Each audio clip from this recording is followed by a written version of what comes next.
we're live, man. We're live, finally. It took forever to do this. We've been wanting to do this for a long time. Seems like we're always talking about cornhole, even when we're playing ball or not, and then lo and behold, here we are, finally doing it, getting out to the masses.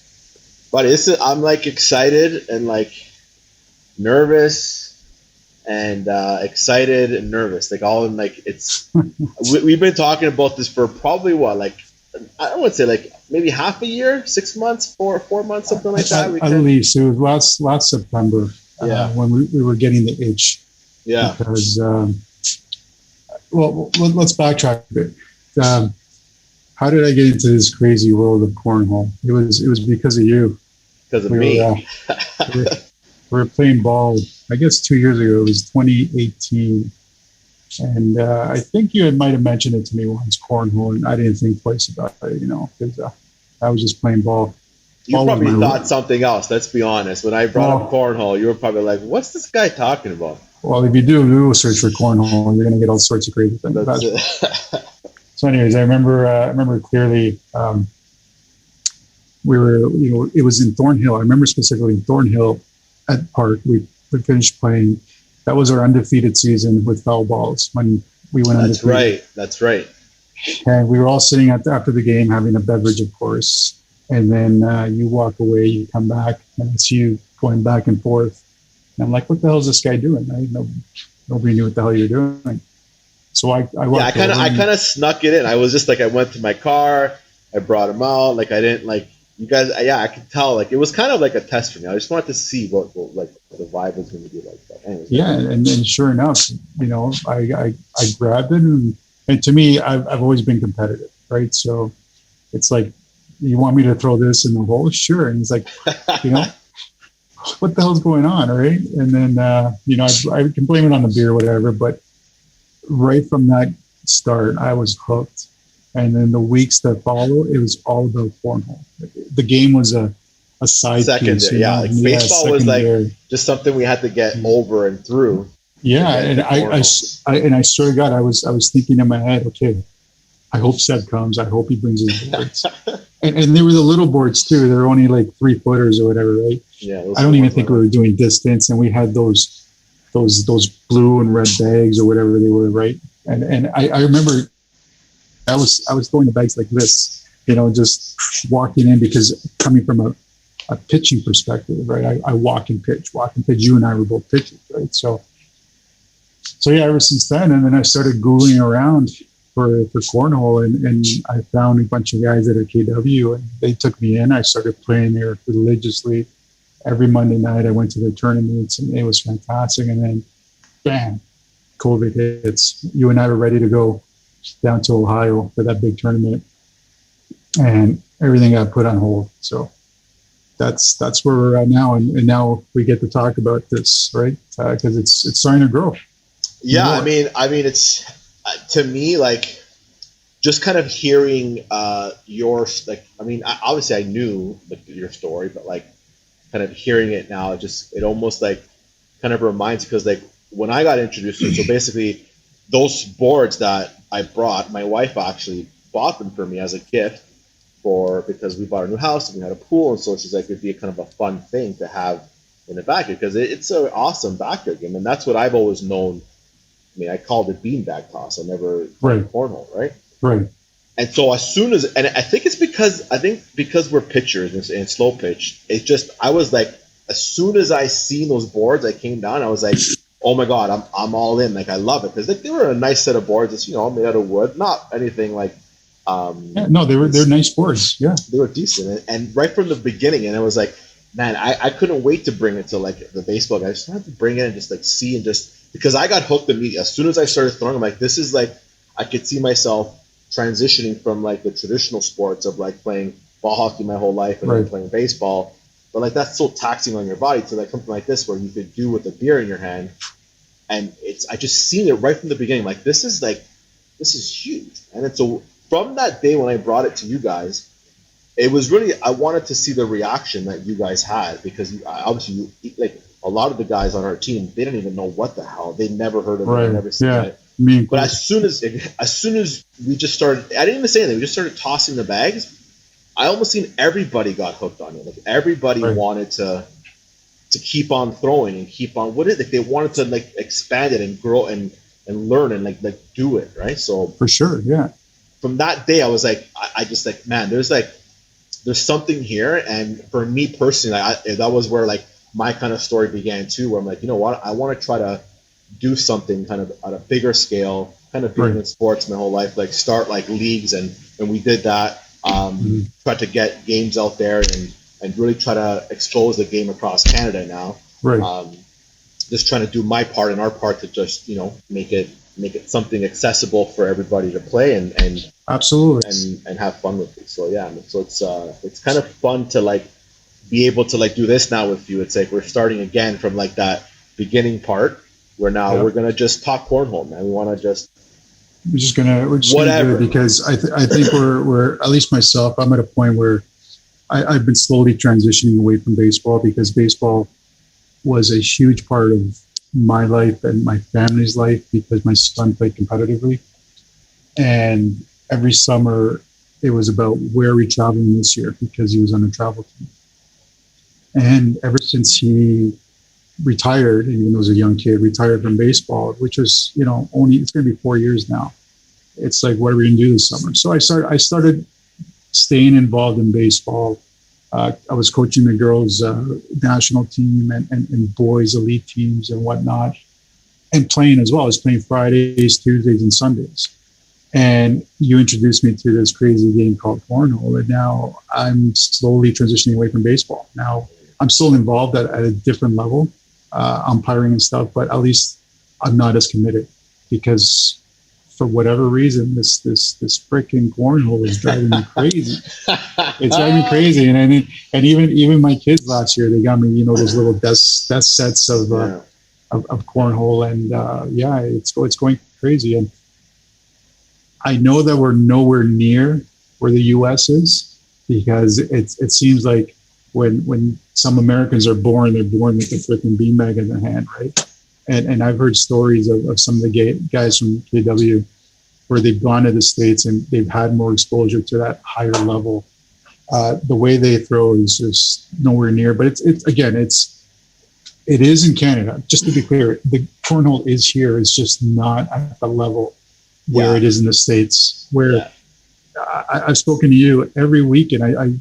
Every weekend there are tournaments done, even now with the pandemic. And pandemic aside, these guys are playing religiously.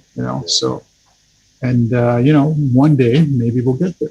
So I think it will, honestly, I could see like the progression of what's happening with like just from what we're doing with like the leagues that we're running, the associations that we're running, and like how we see like people just are just from what we've been doing, just us locally here, like the players that have been playing around this PTA area.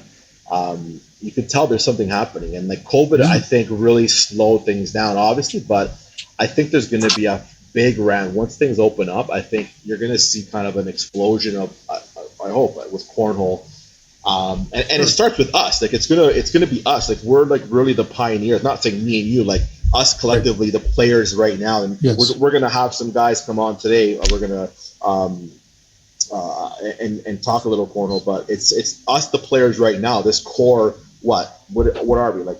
50, 60, maybe 100. I don't even think there's 100 players well, in our local like little GTA area. Yeah, you're right. And I mean, maybe behind the scenes, COVID has been actually something that has triggered a little more because people can't go out to the ballpark. They can't go, doing things. But you know what? There's leagues popping up all over Ontario, and that's kind of our neck of the woods, right? Because there's obviously the East Coast and the West Coast of our great nation, right? But locally in Ontario, they're popping up everywhere, and more word of mouth, and and shows like this and other shows are getting the word out there. But I think if I can speak for the both of us, we just want to see the game grow.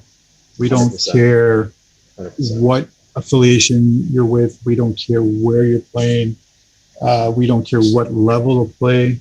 We really don't care. The couple of nights that you threw in Barrie, where there were kids coming out, your nephews and stuff, they were 16, 17. Just 15 and 16, yeah. So just throwing the bag and being competitive. That's what this is all about. And that's what I think you and I are trying to do. We're not trying to say that one place is better than the other. Yeah. Let's have fun, let's play, and let's talk. I think really like it's the grassroots right now in Canada. That's where the growth where it's going to be, right? It's going to be exposing it to as many people as possible. And, we got to be honest with ourselves. Like, they're not going to even know how to throw. They're not going to even know how to hold a bag or like the stand. There's so many things that even from the first time that we started playing that I know we adjust almost on every game. And we always talk about like grips, and which we'll get into, I think, later on when we talk to Mike and Raf. But the game, it's so much more than just throwing a beanbag in a hole. Once you like break it down, which I hope to do on this show, like with you, like to say like we're just gonna go for it and like talk about it so that somebody that's randomly watching, maybe they can learn something. Oh, like I didn't even know that you can. Like, what happens most of the time when we started with Toronto and Barrie, when we started the leagues, and we had new players that never played, they didn't even know that there were rules and that you had to like that you can play for fun in your backyard however you want. Sure. There's a way to play to make it competitive, right? And so that's what we're trying to do with the leagues, with all the leagues out there. But that's where I think the growth is going to happen, where it's like you show them once, and then they just need to know. Okay, you know what? If you stand like this, you throw, try to throw a flat bag. Right. You see their games change from like if they're playing that day. From like the end to the end of the day, their progression already just by showing them how to throw a bag, right? So 100%. That's what I hope we can do here, right? And just show people and talk about it, right? Yeah, for sure. And at the same time, believe me, I'm nowhere near of the low end of the States, and I don't claim to be an expert whatsoever. Oh, you can throw though, man. You can throw. I've learned a lot from a lot of players, seeing them firsthand, asking questions. Yeah, exactly. Just like anything else, though, it takes practice, and you have to adjust, because if you think of it in simplest form, you're just throwing a beanbag in a hole, right? But with more exposure to the game, you find out that not all bags are the same, not all boards are the same, not all conditions are the same. The tournament we had in Barrie, that you had in Barrie, Muskoka. Oh, the rain came. Remember you're the rain? You're going to get rain. You're going to get different bags, and you're also and then I hate to say this, but alcohol plays an effect as well. Just like anything else. So I mean, there are so many variables, and it's easy to say throw the bag in the hole. It's easy to say make sure it's flat, but I've seen some players throw, and I think, how the hell are they getting the bag to go so flat? And it's insane. Like, since I've started, again, it hasn't been that long. I've changed my stance, I've changed my throw, and it's always changing, right? Because just like anything else, it's you have to adjust. So to your point, we're hoping to get different people's perspectives, because no way are we saying this is the way to do it, or just passing along tips that we've picked up along the way. Correct? Absolutely. And I'm always picking them up. I'm always asking questions. I'm always talking about, like with Tony, when we were playing, I told him, let's talk about every throw, because I want to find out what's in your brain, and I want you to find out what's in my brain, because even though you see two bags there, do you want to try to push it in? Do you want to try to split them? Like, there's so many different ideas, right? Yeah. And depending on the bag. So it's going to be quite the adventure. So much strategy that comes into play that you don't even realize it. Most people don't realize that there's that much level of like strategy to, like, even just trying to place a bag in a certain area, which a lot of the top pros, they can place that bag anywhere they want. That's what kind of separates the top players from like the bottom players. But even then, like, there's a strategy behind every throw, and so we'll hopefully this goes on, and we talk more, and we try to get some more top players to come in here, and we can talk a bit about that, and But before we go to before we get to our guests, it throws on me there. Yeah, it's okay. Here we go. Yeah. So before we get to our guests, I wanted to ask you, because being a softball pitcher, do you think, like, because I feel like like baseball and cornhole almost kind of go hand in hand. I feel like there's a lot of players that play Mhm. cornhole that kind of transition from baseball or like from softball. What are your Right. thoughts on that? Like, what do you think personally? Like, did being a pitcher especially help you kind of get started right away? Because when we even played with our buddies, we were not to pat ourselves on our backs, but we were the top guys right from the beginning, even before we even knew how to throw a flat bat. Right. From that first day, we were like always like ahead Yeah. of like them in the sense that I think it's because of our pitching background. Like, do you think I, that I think that plays? I think it's the mechanics. Yes. However, and I want to talk to Mike about this. There are other sports as well where the mechanics are similar. And but back to your question, as far as pitching, yes, for me personally, um, we're standing 50 feet away from essentially a cornhole board, right? 2 feet by 4 feet, Essentially, yeah, right? exactly. And we have wind, right? We have, mind you, we're not trying to get it in a 9-inch hole, right? But or a 6-inch hole, but we're trying to hit that box 50 feet away, different heights, different spins and whatnot, right? Making it cut and everything. So I think the mechanics are there because in order to be a softball pitcher or an overhand pitcher, you have to it's muscle memory. You have to keep repeating over and over and over again. My son was a pitcher and it didn't come naturally by no stretch of the imagination. He had to work towards it, and just like anybody else, you have to work towards something to get better and better. But when we had the last night at baseline before all COVID happened, we brought Daniel and his father Dino, some brother foul ballers. Dino was a pitcher. He's never played cornhole in his life. Yeah. He was hitting the board every single time. Yeah. Because of the mechanics. Yeah. His adjustment was, how the hell am I going to hold this? And the distance. The distance was now half, right? Instead of going 50 feet, it's 27, right? But yeah, to answer your question, I think there is an advantage, but it's not always an advantage because some people pick up any other sport just naturally, and they just think that need to be fine-tuned. I've heard a lot of stories from cornhole players that were playing cornhole in between games at tournaments, tailgating. Yeah. And, I hate to say this, but I wish you'd have shown up 10 years earlier, buddy. You know what's crazy? I mean, I can't even believe that, like, from the time that we've started, like, I was in shock that I could, like, getting back to like the story. For me, like, so once I got the board, the first thing that I did, even before bringing it out to you guys, was I started searching for, like, because like I seen a clip. I'm sure everybody's seen that clip. What's his name? Damon Dennis, I think Damon Dennison, where he Yes, like the N1, the N1, and it went viral on YouTube and Facebook. And I was like, when I seen that, and then I seen ESPN, I was like, hold on a second, there's like leagues, you can actually play this, like. I know. So it started from like right away, and then that's what kind of drove me. I was like, "There's nothing really in Canada to that level," and not I was at like, that level, yeah. "Not at that level, right?" And so I started, and from like that 2 years ago to like now, to see where it's the game even here has the people that I've met, and like it's actually bigger than you really think that it is, but it's kind of almost like underground. It's like I feel it's like this like underground little secret that is just gonna like it's gonna take like maybe this COVID, you're right, is gonna help us to like people are playing it more and explode. So and there are a lot of guys out there that are definitely doing their part to help grow the game. Absolutely. And one of them that comes to mind is Adam in Peterborough, and of course Matt Fowler in KW.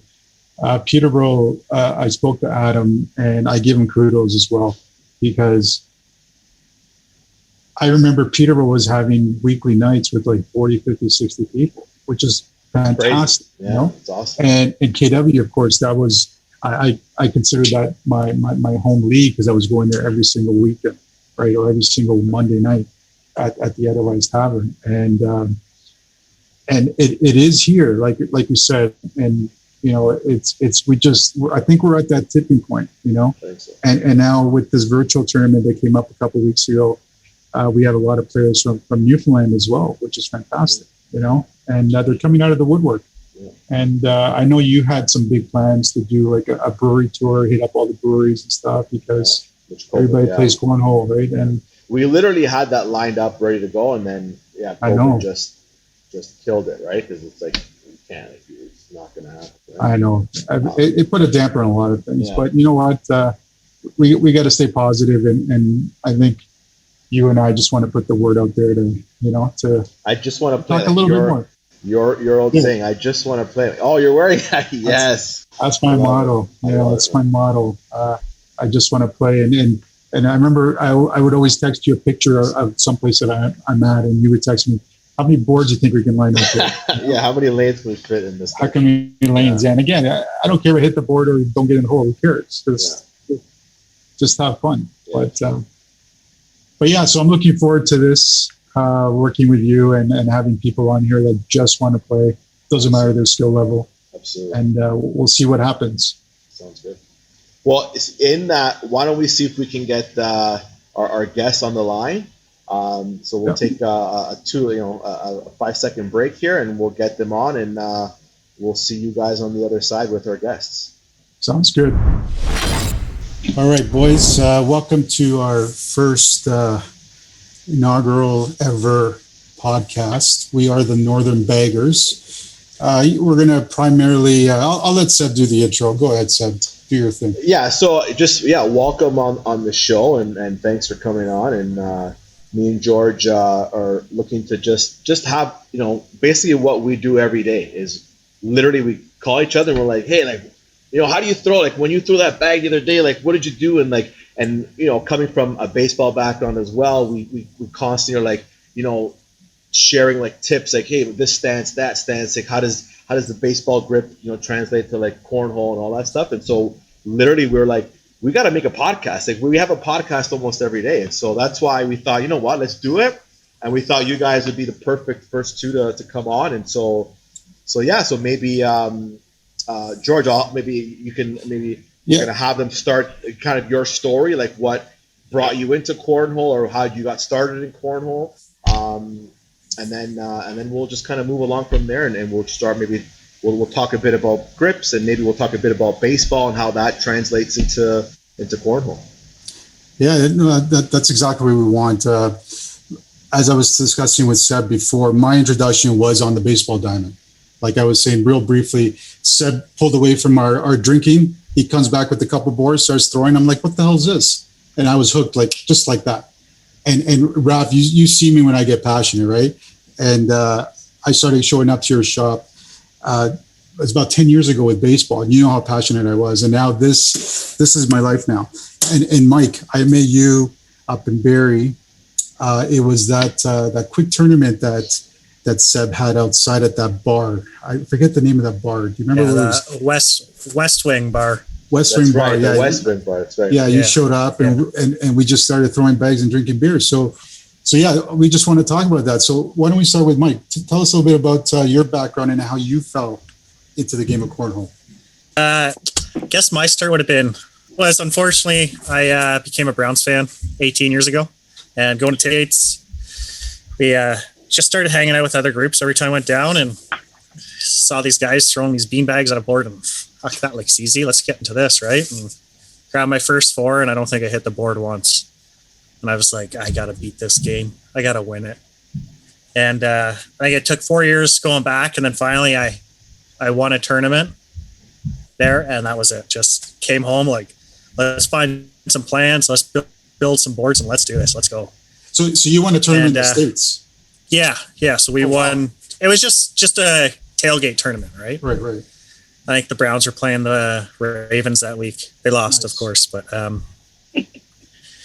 so I came back, and there's a Canadian Open Championship in Kitchener, and my brother and I are like, nobody's beat us. Let's go. We're fine. We got this. We show up. We watch them play a little bit. We're like, so how's this division thing work? They're like, oh, you get start in the lower one. We're like, yeah, we'll do that. So we got a little intimidated. Yeah. Play the first game, and I think we lost 21-3. We're like, oh shit, this is the lowest division. Yeah, it's crazy. And since then, it's been the hook, right? Let's keep getting. But I just threw 720 bags before we got on here, Oh, really? Just Nice. throwing for 2 hours, getting 720 pumped up. bags. Wow, Yeah. I was talking to a guy that we all know, and he was saying he's getting somewhere between 500 and 1,000. It's like, but I'm going to count and see what it takes. And it's a workout, man. Wow. It is. It's It like, is. 720 bags. How long does 720 bags take off? what was How that? long is that? How long is Well, that? yeah. So I cheated a little bit. So I have, I've got 6 sets that I play with, like in my rotation. So I use 6 sets at a time. It was only 30 times down and back, I guess, if my math's right. It took me just over an hour, and the last 2 rounds I was just wiped, just trying to get them on the board. Raf, does that sound like a bullpen almost? Well, and it makes you think, right? Like it makes you think, like just the rotations on the arm, right? Just like every single throw, and that's a natural motion. When you're for the human body is to throw like softball style or underhand is very natural, but still that's a toll, right? So like the maintenance of that, I I wouldn't even think, I would have never thought that you'd get up to those numbers on a daily basis, where you're throwing 700-800 bags just to get your form and everything down, right? So that now it makes you think even further about like arm care, things of that nature, right? Like when it comes to cornhole. For sure. We've seen, well, Mike, you've seen the caliber of play down in the States, right? It's like these guys are born with it, right? And a lot of the things that you don't see is some crazy setups that these guys have in their backyards. They have the 27 feet set up properly, and I've even seen guys with a cover, so it doesn't matter if it's raining or not. They're just throwing. It's almost like having an indoor facility for baseball to go do BP. And these guys are nonstop playing. For them to miss the hole they go crazy. Yeah. And like you're saying, the arm maintenance, I actually, I've got small tears, my rotator and my labrum. So I actually have to do what else am I going to do? Sit here and drink without throwing a bag? There's no better way to enjoy a drink than throw a few bags. What are you enjoying tonight, Mike? Bush. I got a good load of bush here. Nice. And what about you, Seb? You got anything in your hand? Yeah, so right now I'm drinking Coors Light, man. That's my beverage of choice. Yeah. Coach Raf, anything? You good? I have sparkling water right now. Nice. Because the story is, and it is cranberry flavored sparkling water. Never mind that. Just before I got on this podcast, I ate the world's spiciest noodles. Literally, like on the packet, it is the world's spiciest noodles. Like 2 times they have this challenge on YouTube and all the channels. And, oh wow! And nice. my kids made me do it, and that was torture. I took 1 bite. It's awesome. Ridiculous. Yeah. I typically like to have a beverage, but I'm limited to water right now because I don't know if you guys know I have a concussion. And I hit my head on Sunday. On Monday, I started getting what I thought was vertigo because I've had it in the past. I went to the hospital on Thursday. I did a CT scan, and they said, you've got a concussion. No alcohol for 2 weeks, and you just need to chill. So that brings me to my next point. When you're playing cornhole, Mike, do you need to have a beverage in you, or are you just good to go? So I playing like in an actual tournament, yes. I could get into it without one, but I rather have one to play. But that virtual stuff we do, I need a minimum 4 before I get on that camera. That camera is the most stressful thing. Isn't it? The worst part is you'll do it midday, and then your wife will be like, "Hey, let's go grocery shopping," and you'll be like, "Okay, you better drive." What do you mean I better drive? It's 3:00 in the afternoon. I'm like, oh, fuck. I played cornhole by myself. I can't drive, babe. I was training all afternoon. It's true, though, to your point. Once that camera, you hit record, I mean, you can be throwing bags in the hole, you throw 90, 95, and then once you go live, something magical happens, right? It's just like the spotlight's right on you. It's insane. Seb, you were in the last tournament, right? I was, and I started off a little shaky, but then I felt like I got into a really good groove. And and I was playing it, mostly in my basement with like low ceilings with like a chandelier. So definitely, I literally had to like almost retrain my throw because I like to throw with a higher arc. Right. And so I literally had to like change it. And like I started hitting like, in the 80s, in the 85s. I topped 90, which was like my highest kind of DECA score that I've thrown in my basement. And so I thought, I go, you know what, I think I might have a chance here. And so I got to the semis. Was it the semis? Yeah, against Brandon. And I was like, okay, I threw an 85, I think, or 86, I think. And I was like, I can do this, man. I think I can beat this score. Like I've done it. Right. And I just literally the round before, because we went back to back. The round before, I think I threw an 87, feeling good. I'm like, okay, I'll throw it. The first bag. This is like with no beers in me. My first bag I threw, and it's like I almost got into my own head because like I missed, and I was like, oh shit, I just missed. That's like 3 points that I should have got, and I'm already calculating that shit. I have to get X amount of bags on the board and X amount of like in the hole in order to beat that score, right? I already knew like in my mind like I have to get like X many in and whatever, right? So I psyched myself out playing because when you're by yourself, it's easy to do that, right? So it's almost like playing virtual is like it's another game like entirely from like playing with somebody else, because like, when you're playing with somebody, I feel like you can go off their vibe, and if they miss the board, then you're like, okay, if you miss the board, it's okay, it's a wash, right? When you're playing by yourself, like you missed the board, like I just lost 3 points. Like that's what I said in my head, right? And so it was like, I psyched myself out. I shot a 59, which I was like, oh man. It is a different game, and I'm going to bring the comparison to baseball here as well. Like if you have a pitcher on the mound, Raf, and and he's quick to pitch, what do you tell your players to do? Well, and this is the thing, right? I think what I just want to really touch on what Seb just said in regards to having somebody there, and I think it comes down to the kids too. Like when anybody who's playing softball or baseball, like when you get in there and you're training and you're working and you're doing your thing, and then you turn the camera on the kid or you turn the camera on the athlete, and everything just changes, right? Immediately. It's like it's prime time, it's show time, so whether they improve, and feel like they, rise to the occasion, or there's the complete opposite where they're like, oh my God, the camera's on me. I can't swear. I can't do this. I got to make sure I look right in front of it. They got the right angle, like everything, because this might just go on social media somewhere. Right. So it becomes a different animal, like real quick when you, like Seb just said, I just threw 100 bags and, 80 of them went in the hole. And now as soon as the camera comes on, I can, I'm just getting on the board, not doing what I'm accustomed to doing. Right. And that's going to we'll probably lead into this later on, but that comes down to like living in the moment and throwing your 700 bags a day. But when you throw those 700 bags, are you treating them just like 700 bags? Are you treating them like this might be the last bag I ever throw? Right. Do you know what I mean? And because for one reason or another, whether life gets in the way, an injury, like all this stuff, I feel like competitiveness and take another level where you're trying to, I guess, play internationally, and start going onto the global stage. It's like, yeah, I want to do this, but I got to be able to live in the moment. I got to be able to, like, with the lights on, because I'll tell you this much, and you guys know this, as soon as you cry, whenever there's a sport whenever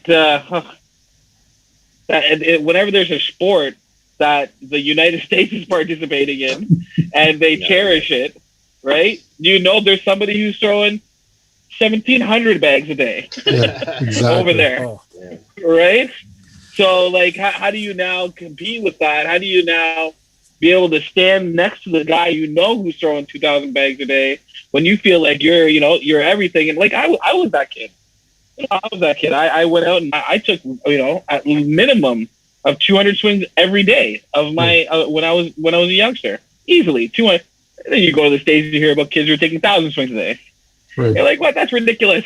And people thought I was ridiculous when I was taking 200. And they go and they see the Americans. So when it comes to having the spotlight on you and really being in front of the camera and then stepping up, it's just a matter of sheer reps. But it is a different beast, and how do you handle that? How do you handle that as a human being? You know what I mean? It's not easy. Yeah, that's a big part of the mental part of the game as well, right? It's Yeah. you can throw the 2,000 bags, but once that's it's game time, something happens. How many times have we seen kids throw lights out in the bullpen? Then you put a batter in front of them, and they hit them in the head. It goes off the wall. You can tell us many stories, right? And to that point with the Americans, when we went down, and actually, so when we went down, it was the World Championships, is what it was labeled as. It was in Philadelphia, and they had an all forces tournament. So it was fire, military, police, EMS, or whatever, right? Right. So my brother's volunteer firefighter, and me being a firefighter too, we're like, this should be pretty fun. And like legitimately at this point, we're like, we stand at least a little bit of a chance, right? So let's go down, have fun, hang out with the guys, right? So we go down, drive throughout the night, get there at like 2:00, go out drinking for 2 hours, and then play game at like 8:00 in the morning. But that's the way we've always done things. There's nothing wrong with that. Play our first game, win 21-0. We're like, oh, we're set. Play the next game, and then the second that pressure hit, we started playing those. They weren't pros, but they were borderline pros. It was like, oh, okay, this is what it's all about, right? And then start hitting the practice boards and talk to them, and you're like, so how's this work? Like, how often you guys play? They're like, oh, we got league night 3 nights a week. We go to tournament every weekend. Crazy. I'm like, what? Like, how many games do you play? They're like, oh, tournaments we could play till 3 a.m. Where I'm like, holy shit, I get a tournament once every 3 months. Like, exactly. Yeah. That's where the difference comes in. Yeah, let me ask you a question of both of you guys. So, speaking with that, like American experience that you've had, right? So obviously the game is huge in the States. In Canada here, it's definitely big. I don't want to say it's big, but I mean it's getting there. It's starting to kind of have that almost snowball effect. But like, so from your experience, Mike, what do you think would be a way that we here in Canada can like get to the level that the States are? And then Raf, after that, maybe like your experience of being in like the professional side of like baseball, like how do we become like a cornhole country, or like a country that can build enough equity in their players to like even compete with like the States? Because let's face it, everybody hates getting smashed 21-0. You're like, why even bother playing, right? So how do we bridge that gap so that we can compete with like top players? Yeah, so I think we part of the bridge is getting enough people to build a bridge, right? And it doesn't have to be all quality players. I'm talking like all our friends just want to come out and throw a few bags, pay their $5-10 a week, have a few beers and enjoy. That's where it starts, right? We just, like any sport, baseball, curling, hockey, soccer, there's tiers, right? So everybody's playing, and you pay $5 to play just for fun, but $1 of that is going to help support the top level guy, right? Top level guys are going to need a little bit of support because, I mean, the 4 of us could go throw bags for 3 hours a day, but I mean, so you're going to be divorced and throwing in an 8-foot basement ceiling because you're living in an apartment somewhere, right? Yeah. So it's hard to. If you're American, you're American. The wives are playing half the time. Yeah, that's exact. Maybe that's the goal. We got to get our wives involved, man. Let's get them involved. Absolutely. Yeah. But yeah, no, it's totally different where their wives are there. Their wives are playing. It's crazy. But the kids are playing. The kids, it's like a family thing down there, right? But we're 10 years, 15 years behind, right? So we're Canadian. We'll try hard, but we're stuck. Like, you're throwing in your basement, I'm throwing in my garage. Winter kills us, but winter. Yeah, I think that is a big thing is the climate, but I think that even the bigger thing in the next step, for it to make like it depends. Michael was saying that we're 10, 15 years behind, but really what we are is we're one or two people away from like serious success in the game, in the sport, that will also like translate to media attention, and then it's sort of going across the nation, right? Mm-hmm. I think that if you can get a handful of people, even if like let's say Team Canada, of 10 people who are playing the sport, would really would really make it take off. This is a COVID sport. This is like the ultimate COVID sport, right? Yeah. Right. So like, if you can get like especially over the next, and COVID's not going away for another year. Like it's going to be a part of our lives for at least another year. Vaccine and all that stuff aside, it's still going to be in the vocabulary. It's going to be in our verbiage. People are going to be living that life of more solidarity, confinement. Like being solo, and I think that's gonna. I think that will accelerate it really fast. If you can get a handful of people who are going to go and knock it out, I see three guys right in front of me who look like potential Team Canada who are going to go and go, rock it out in the States, right? Because life is normal in the States. So you can expect a 2021 championship, right? I would imagine, right, guys? You guys would know. Oh, yeah. Yeah, those guys, they don't it's going. Yeah. They actually got a turn. They got a nationals this weekend, I believe, Super Bowl weekend. Coming up. Yeah, every weekend they're throwing. There are hundreds of people throwing. Everywhere. Thousands, right? Thousands, probably. Oh, you walk in to a tournament and you walk in. So when we went to the Worlds, the main tournament was at the casino. They had 160 boards set up, but we weren't the main tournament, so we got rolled over. The gymnasium had another 100 boards set up, and you walk in and you're like, holy crap, how do you even find your board, right? And then another thing to do is cornhole is very unique where being a curler, it's kind of like curling where you have to adjust to the conditions you're given, right? You'll throw your first game and the bags are sliding perfectly. You're like, oh, this is set, right? But all of a sudden, 100 boards going, the humidity kicks up in there, you throw a bag and it stops the second it hits the board and you're like, what the hell? And that's new to Canadians because we don't get that, right? Like I have the tournament I've had in Stroud is the biggest tournament I had and it was 60 teams and there's no humidity in there. Like not when there's 100 sets of boards, right? Right. So it's just trying to get to that top level and playing all the time. Like arguably, my opinion, our best Canadian player, he'll go 2 to 3 months without throwing bags. Right. Because it's still social to him, right? Exactly. I just want to touch base back with Coach Raf. When I first brought in the boards and the bags to your shop at Baseline Sports, and you started throwing, what did you think? What were your thoughts at that point? I was going to ask the reverse question to you guys, and I'll ask it after I give my response. And I think that for me, I thought about what Mike said right at the beginning, and he's like, after I threw the bag, I was like, because when you walk in as I'll consider myself a former athlete, but when you walk in, you're like throwing bean bags. Give me that shit. I don't throw that bean bag.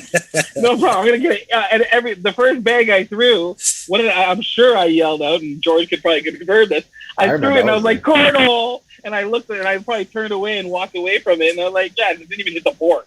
Like it took me like 20 bags, 30 bags before I was like, and then I started getting pissed, and then I started thinking about my footwork, and then I was like, George, your bag flies like a pizza, right through the air, just saucering very nicely all the way through. Mine's the worst knuckleball in the world, and it's tumbling, right? And I'm like, does that matter? And he's like, yeah, it matters.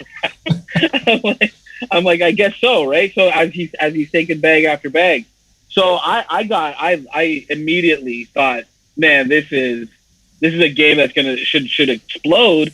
It made me think back to, the time when we would go down to the States. I'd seen cornhole before. It had been, I felt like it was a decade ago, when I saw it, but it was just very casual and it was just it was associated with drinking, right? It was like, have a beer in between games and you see people playing in the parking lot, right?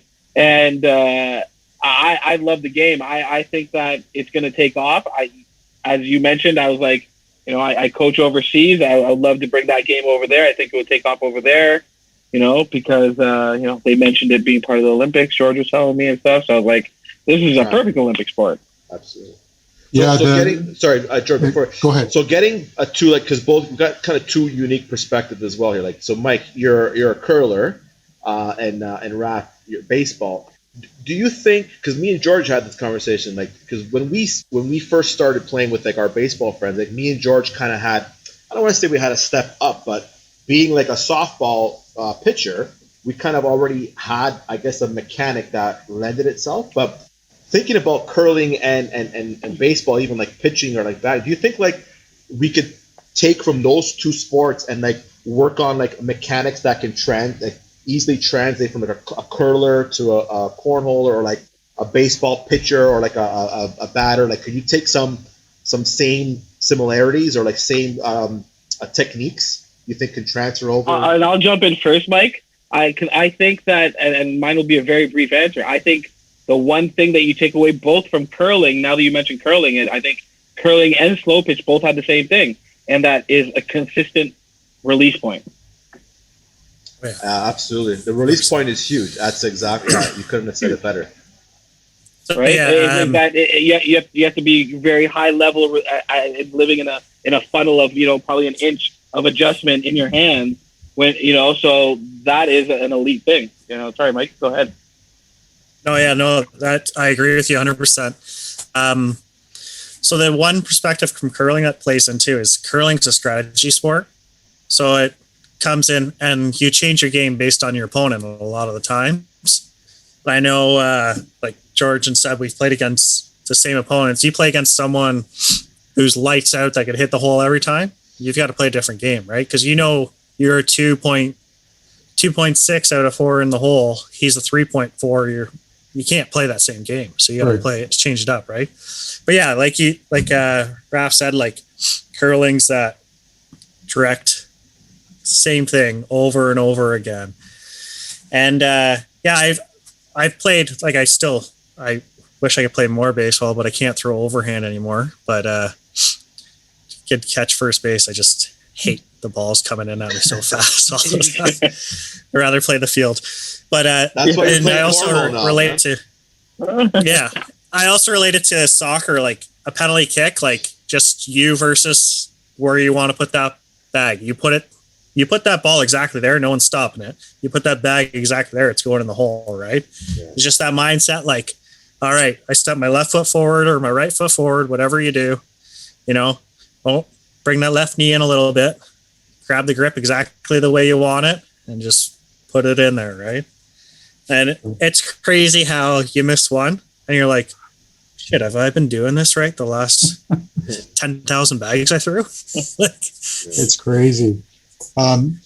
So Mike, how long have you been playing cornhole, would you say? Was it 2-3 years?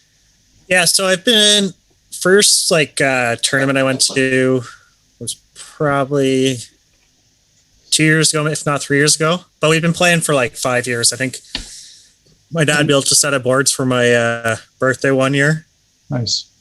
And since then, has your technique, whether it's your stance, your grip, has that changed at all? And is it something that 100%. keeps changing all the time, or yeah? Are you in a so I right now where you're, yeah? Go ahead. I started stepping. That was the initial way I threw. Was I took a step into it. Yeah. And then after a certain amount of time, I just felt there's too much there, too much that could go wrong. Like I could step further, I could step shorter, Yeah. I ran a fire call, my legs are tired now, my legs aren't working or whatever, right? So I stopped stepping, felt good. And just recently, it's funny, throwing bags today, I was thinking about this podcast coming up, and how giddy we get about talking about cornhole. And I was like, do you know what's weird? It's like, so my right leg's back, I'm right-handed. My right leg's back, my left leg's, my right leg's forward, my left leg's back. Sorry, I'm just standing backwards here. And I got to make sure my left knee stays close to my midsection and doesn't track. Because when it tracks, I know I'm getting lazy and I throw it off the left side. Right. But then when it comes time to throw an airmail, I stand completely square, flat-footed. And that's my best. And I'm hitting over 50% of my airmails right now. Nice. Flat-footed. But I can't throw the rest of the bags that way. So I'm always learning, always talking, and I've talked to both you guys for hours and talked to everybody. I'll talk to my fiance. I'll go in and be like, yeah, I did this. She's like, I don't give a shit. Same here. Yeah. Actually, I have to say, my wife, like, she can throw, man. George, you're an Yeah. attestament to that. Yeah. And she, believe it or not, was a fastball pitcher, underhand windmill pitcher, right? Her whole Yeah. life. So that's why it's like, it's the whole baseball connection is just it's fascinating to me because I feel like, first of all, I think that there's like a huge opportunity for growth, right? Because that would be a great way to grow the game too, is to like, to not part, I don't know, if you partner or like somehow, come together with like baseball tournaments or baseball players and expose them to the game. Because I think a lot of those players would transition. But even like, a sport like curling, like, it's something that maybe they can transition to, right? So yeah, it's exciting times for sure. Yeah. So I'll So, turn yeah. moderator for a sec. I'll Yeah. turn moderator for a second, and I want to ask you guys a question. How and I'll start with George.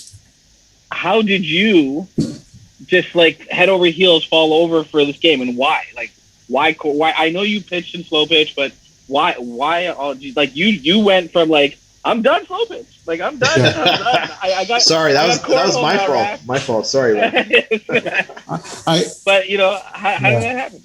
I think, Raf, you know me the longest out of the group of guys here. You know that my heart and soul was baseball for so long, right? At all levels. And I think that once I started to get out of the sport because my son decided, you know what, I've done my time. I played well. I've won this and that. I want to move away from it. I said, okay, no problem. And that's going to hurt you a bit, right? But I continued. And then I started to slow a little bit down. I think that was the tipping point for me. And with slow pitch, I just started to lose interest. And it was like something inside of me I wanted to have that passion again. And for the longest time, I wanted to actually take a year off from slow pitch completely to see if that will regenerate my passion for baseball. And sure enough, Seb showed up with bags one day, and that was it. It just hit me like a ton of bricks, or like a ton of baseballs, or a ton of beanbags. It just hit me, and I said, you know what, this is it. I'm done. And that's what did it for me. I was just looking for something different. Yeah, because you're such a passionate guy, right? When you were with the baseball, and I'll tell, if you guys don't know, I'll tell you, George, when he was all in, and he ran a great show. Whenever any team he ran, softball or baseball, it was run top notch. We went and it was all about the experience. It was experiential for everybody in the group. George always wanted to make it a great experience, and for this now, being part of cornhole, I will personally attest in front of Sebastian and Michael that this is the guy you want on your side, because he's gonna do everything he can to make this an amazing fucking thing. That's for sure. But Sebastian, how does cornhole become part of your life? And same question. I've played cornhole like pretty much my whole life, in the sense that, like, you'd go to a cottage and they'd have like some shitty boards and like whatever, and it's just very socially. I knew it always as beanbag toss or like ring toss, right? Those kind of backyard games. And really, it was we talked about this earlier in the podcast, but my wife bought me a set of kind of more nicer boards for my birthday back in, I think it was 2000, November 2nd, 2018. And she bought it because we bought a house and we have a backyard, and she said, it'd be a great way to to spend time in the backyard, right? But it was like a nice set, like, not pro level set, but like a nice set of wood. And as soon as I seen it, I was like, she put like I have a saying, like, in slow pitch, I have a pitch that I throw, and I call it the dirty Janino, where it's like kind of this really crazy curved show, right? So like the boys would always say, give him the dirty, right? So my wife put that on the board. She goes, the dirty Janino, and I have another pitch, I called it the Janino corkscrew, because whatever, just being stupid, right? Yeah, but when awesome. I seen that, I was like, I seen the boards, and I threw that first bag. I was like, same like George. It's not like I wanted to get out of baseball, because I still love baseball, and like I played hockey my whole life, but it's like getting older. It's like, do I really want to go and like smash my knees up, or like have to fight somebody in ball hockey, like some 20-year-old younger version of me who has like all spite, or do I want to just chill out, throw a couple bags, drink some beer, and it just like I fell in love with it from the first day that I got those boards and really kind of the nicer boards, and then right from there, right from when we started playing, I built the first set of like real boards and got a set of real bags. That's really for me, and like we started our leagues and like our our growth to try to grow the game across Canada, and from there on, it's just been I've been like head over heels. Like my wife thinks I'm crazy. She goes, "What are you doing? Like you're spending all this time with cornhole," but it's starting to become for me anyway a little business. Like I started making bags. We started running like leagues, and we have Cornhole Canada that we launched. So we're really trying to I'm really trying to push this as far as I can. And I'm like 100% all in. Like I want to see cornhole just like explode. So yeah, that's kind of like where I started and where I'm at now. Awesome. Michael? Yeah, so no different. Grew up competitive kid. Played every sport under the sun.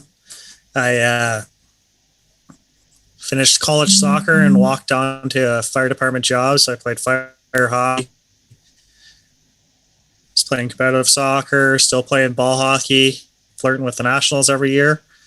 Played softball, the whole nine, right? Just grew up. We used to stack my mom's beer cases, their empties, in the driveway. Played tennis when Wimbledon was on in the middle of the summer. Like, no sport was out of the question. I loved it all, right? Nice. Competitive golfer, the whole nine. And then it was just something new, something that, and the best part was I wasn't good at it yet. And I was like, I could do this. I could get there, right? And that was probably 60 to 70% of it for me was like, shit, I hate being the worst. Like, I got to get better. And then every year I go back to that tailgate and be like, okay, this is the year, right? It's the year. And then win one game. Oh, that's it. We're there. We need to win another game, right? And then it just, there's just such a love with it and a hate with it at the exact same time, I think the other day we were going over, my brother and I were playing games on Zoom just like this, and I was looking back at some of the tournaments we're in, and I'm like, hey, Joe, you remember we lost to these two guys? He's like, holy fuck, that's embarrassing. I was like, yeah, man, we've come a long way. I'm never going to say the names because I don't want to put them down, but it was pretty embarrassing we did lose to them. Yeah. I think the thing is, I think because it's like visually, like you think it's so easy to play, and you're like, yeah, man, it's like easy. But then when you play, and especially when you start playing with like the rules like properly, like the proper distance, like the one thing that we always get from like new players, they're like, are these boards too far? We're like, no, man, this is like the actual distance, right? They're like, no, it's impossible. We never play like that when we play. He goes, yeah, well, you're playing in your backyard. You're just playing for fun. This is like the real way to play. And so I think what happens is you think it's an easy thing to do, but then when you throw that first bag, you're like, oh my God, I suck. Like, I can't believe it. And then I think it seems like the theme is like we're all sports guys and girls and we're like, no, I got to beat this game. Like, there's no way that I can be that shit at court, like throwing a beanbag. Like, there's no way. I had the same experience. Like, no, I got to be able to do this, right? So I think that has to do with it a little bit. So with sorry, I'm going to jump in quickly here, George. Go ahead. George and Seb, you guys have probably played enough backyard games. How many 30-foot tape measures do you have? And you have to pull them out when all your family and friends are over because you're like, no, it's got to be 27 feet. It can't be 26 and a half. It's got to be 27 feet. Absolutely. And everybody's like, it doesn't matter. You're like, it fucking matters. Honestly, so I could tell now if it's off by like half an inch. Yeah. I could tell. And it screws you up, man. And like, my family now, to be honest with you, at first they were like, "What are you doing, Seb? Just play go." But now I got them hooked. They're like in the summer, they're already asking, "Hey, man, when's the 2 for you opening up?" Because they want to play cornhole. They come here to swim, but they want to play cornhole, man. They're all hooked on it. Yeah. Absolutely. I just want to ask Mike here about his Moondog. Tell us all about Moondog. How'd you come up with the name? What's Moondog? Please. So we had a lot of people. So my in-laws and family, my in-laws are newfies, so cornhole was easy to them, right? They were just like, oh, a drinking game? We got this. And my brother lived in, he just moved, but he used to live 5 minutes away. So he was always over here too.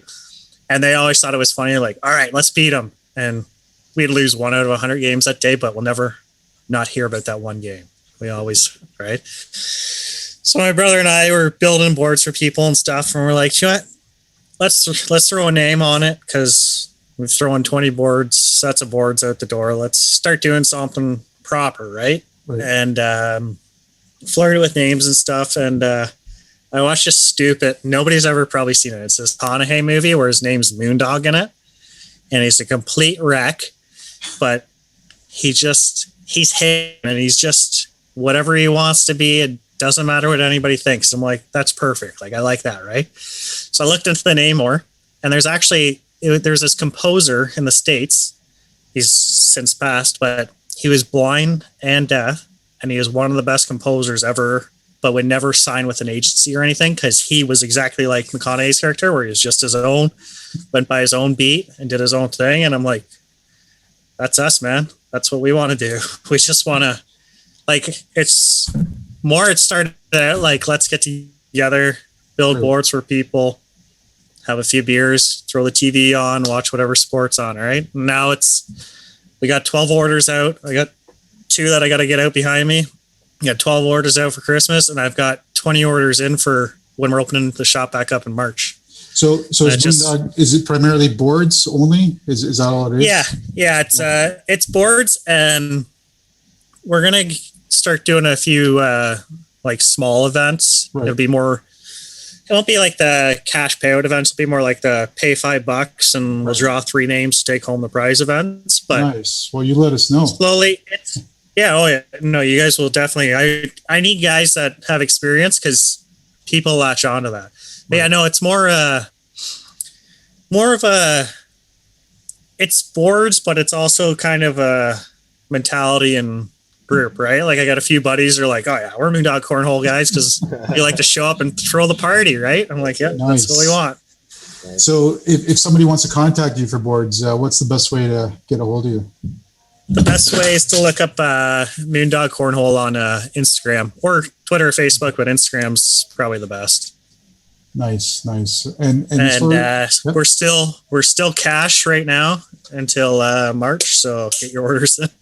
Nice. Save the tax. Awesome. And Baseline Sports, of course, that was my home away from home for many years.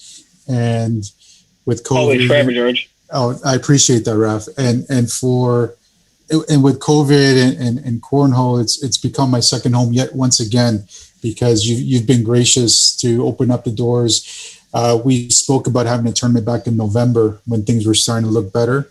We were looking out to rent out the whole place, if you recall. And then, it's a shit show again, but it is what it is. And I know that Baseline has the capacity to have big events, whether it's, it's an Ontario provincial tournament, a local tournament, a fundraiser. But that being said, Raf, Baseline Sports, how has that been affected with the COVID now?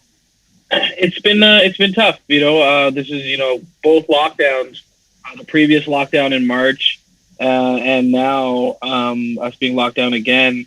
Those are like 2 of my busiest times, and where I pull in about 50 to 60% of my revenue. Canada, we only have a short season for these summer sports. So we rely on indoor facilities. And I think the bigger thing is that understanding that, baseball is really the only one of the major sports that doesn't have purpose-built facilities. Mm-hmm. Like hockey and basketball and volleyball.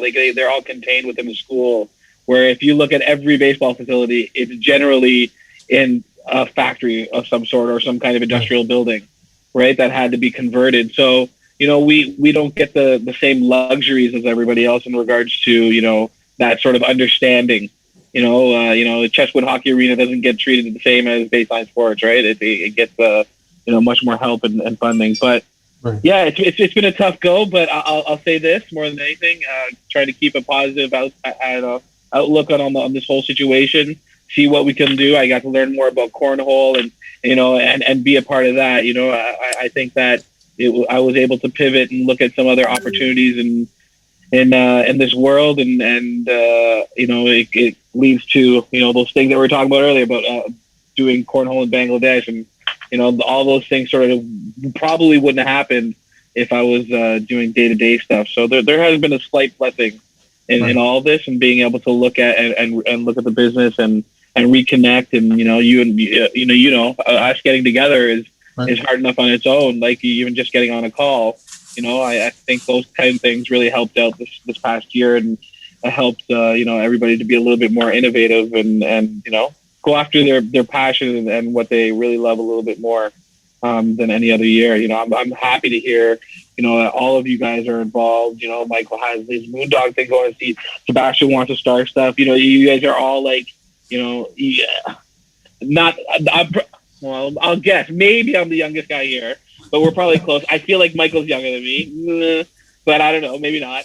But like you guys, like that, I really was that guy 11 years ago when I was starting Baseline, right? Yeah. And I was like, all giddy to get, something I love, and I really wanted to be a part of, not only in the community but in the business world.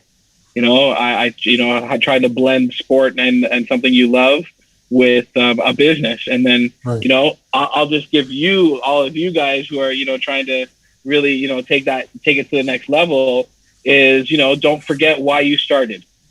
Yeah.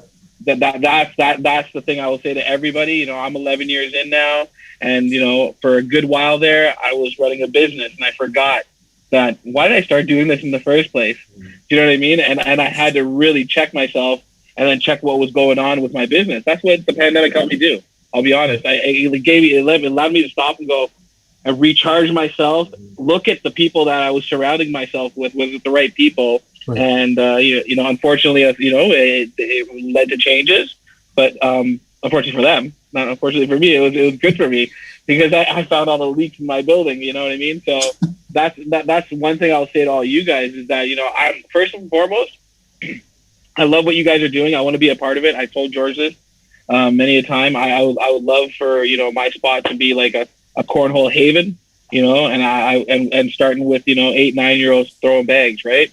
And literally having like a training program and all. I think that it can get to that level.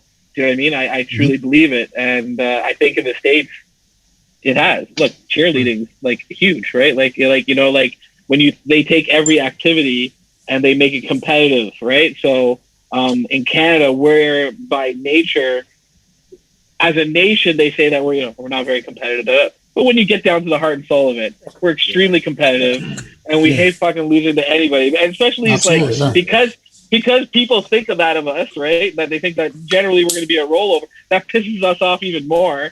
So we want to go and do it even better, right? Yeah. So I think they forget how intelligent we are as Canadians.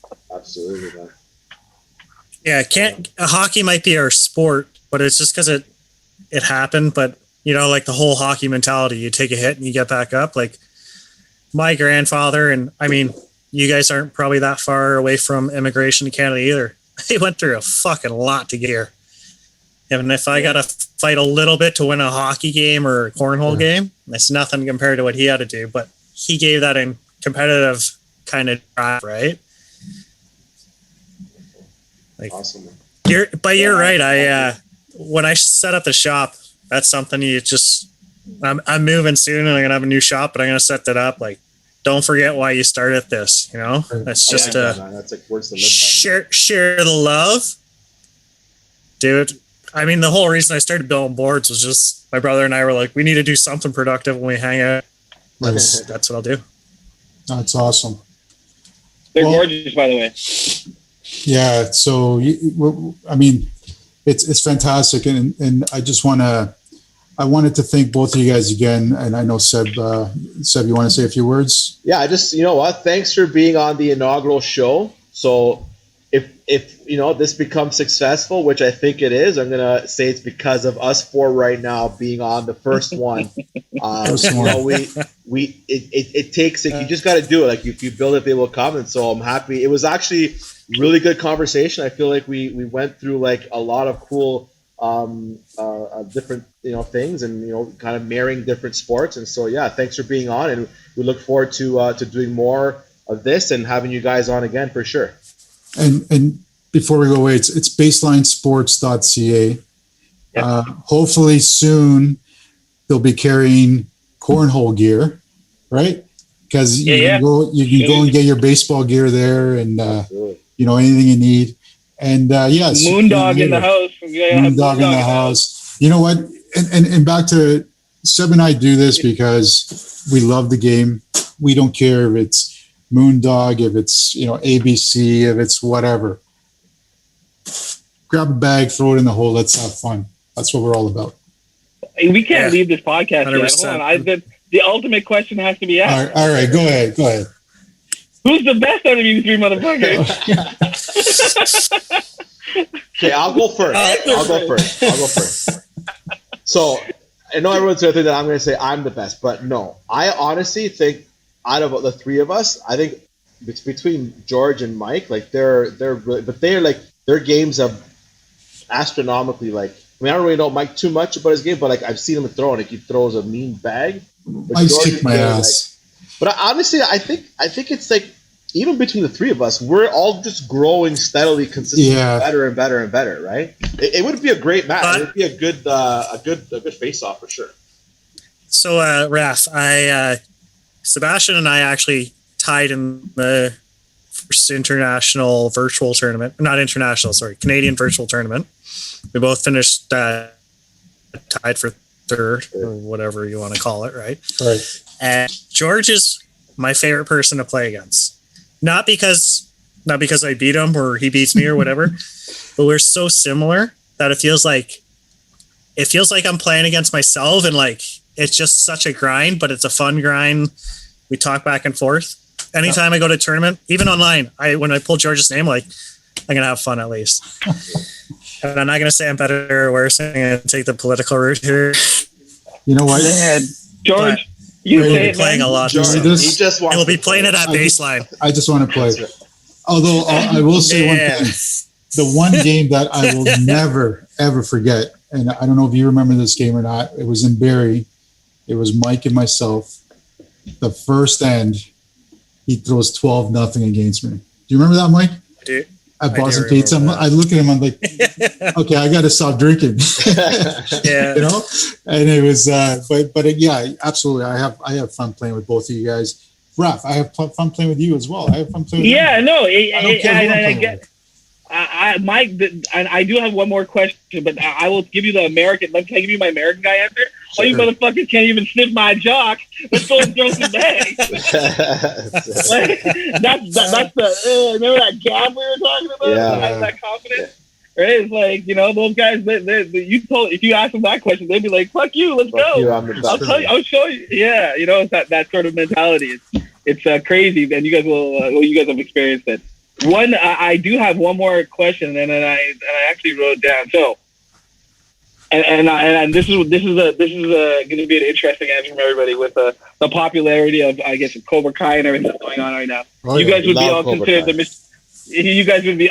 the Mr. Miyagi's of cornhole in Canada right now. No. Well, hold on. What happens when you lose to a rookie like me, or and a rookie comes out and they throw bags and they catch you off guard and they're fucking good?